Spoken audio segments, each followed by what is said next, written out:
But now, he and his attorneys are fighting back. In a brand new court filing, McMahon says Grant not only wasn't a victim, she was a willing participant and often the initiator of rough sex. He claims that she texted him that, quote, she was in love with him, that he was her best friend, that she fantasized about being held down, that she enjoyed the pain, and that she wanted him to watch her having sex with other people. Essentially, McMahon is claiming the exact opposite of Grant's allegations. Janel Grant claims that she was often forced to have sex with him and that other bigwigs from the WWE were part of it and that she was blackmailed into silence. Janel Grant's filing includes actual text messages, allegedly from McMahon, that back up her side of the story. Here's where it gets hinky, if it wasn't already.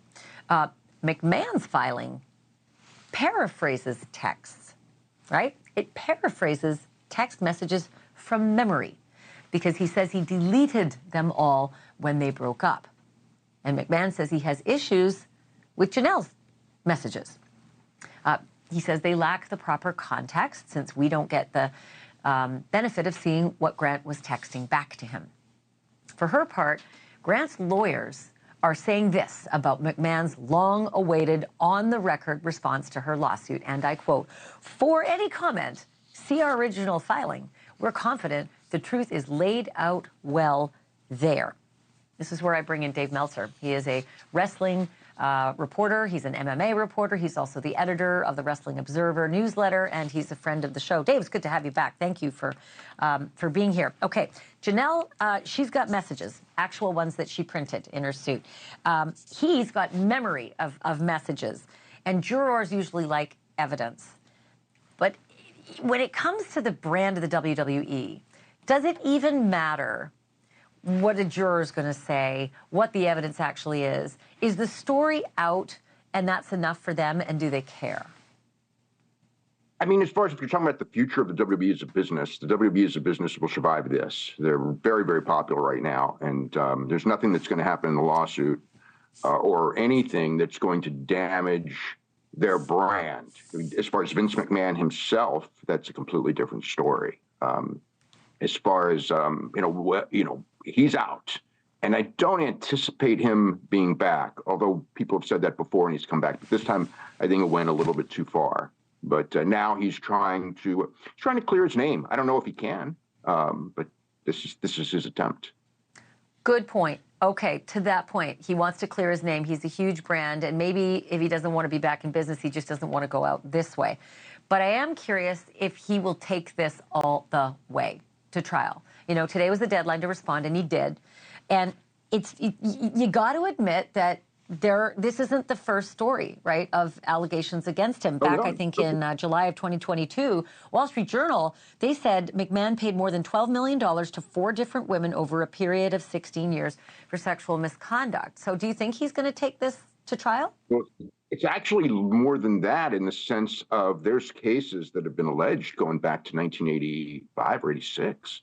But I do not believe this is going to trial, and he does not want it to go to trial because he is his lawyers are arguing that it should not go to trial, that it should go to binding arbitration, and then whatever is ruled by the arbitration, that ends it. He said that the NDA that they both signed said that if there's any disputes, they cannot be settled in court. They have to be settled in arbitration in Stamford, Connecticut. So that is what he's arguing for. His lawyers are trying to get rid of the suit and send it to an arbitrator and not to a jury.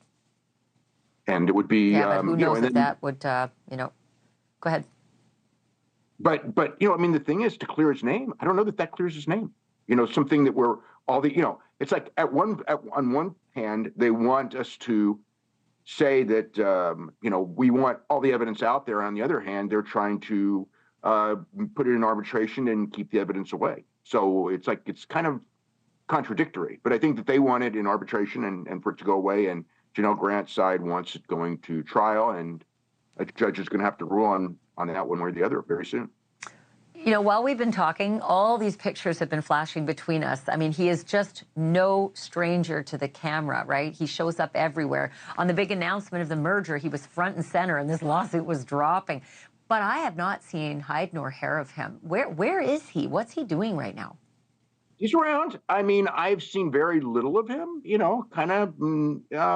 I know that he's he's went on some trips. He's been in some places, and I know he wants to get and start some sort of new business, and he doesn't. He's 78 years old and doesn't want this to be the last memory of him. He did this entire career, and now he's seen as a total disgrace, and he doesn't want that to be his last image. So as far as whatever business he wants to be in, that I don't know, but I could see some of the people that were in WWE, a lot of them have left.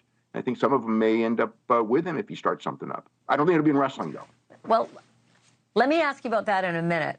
First thing I want to ask is this thing on the bottom of the screen is Vince McMahon prepping a comeback, and I wonder if he beats this rap, if he wins, or if he's able to make Janel Grant's claims go away, even though they're hanging out there on the internet. Would he be welcome back at the WWE? Would he want to go back to the WWE?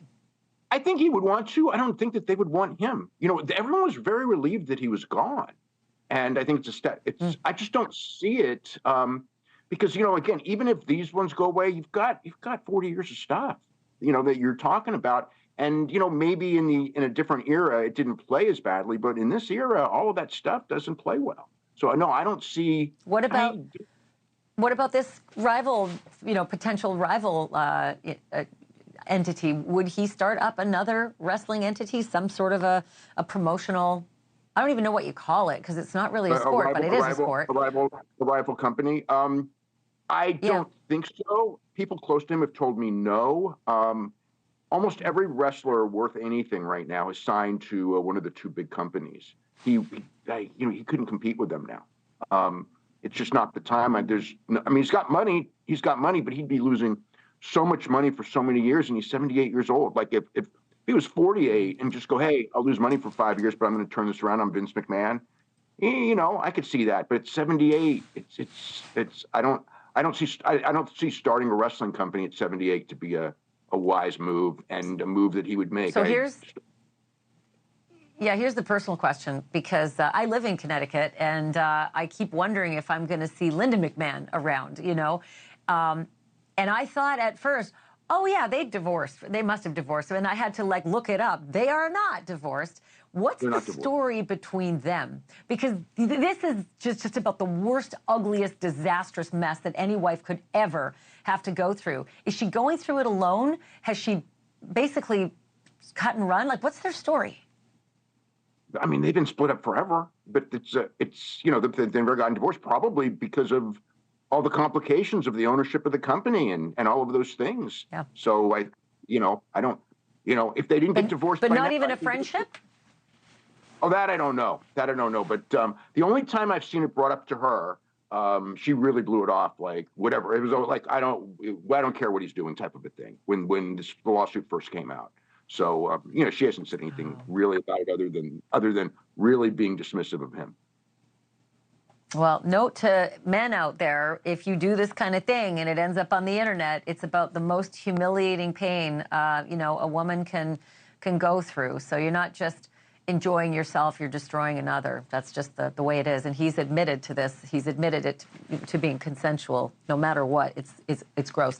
Hey, Dave Meltzer, thanks for being on. I really appreciate it. Anytime. Thank you for watching. Go to newsnationnow.com to find NewsNation on your television provider. And don't forget to click the red subscribe button below to get more of NewsNation's fact-driven, unbiased coverage.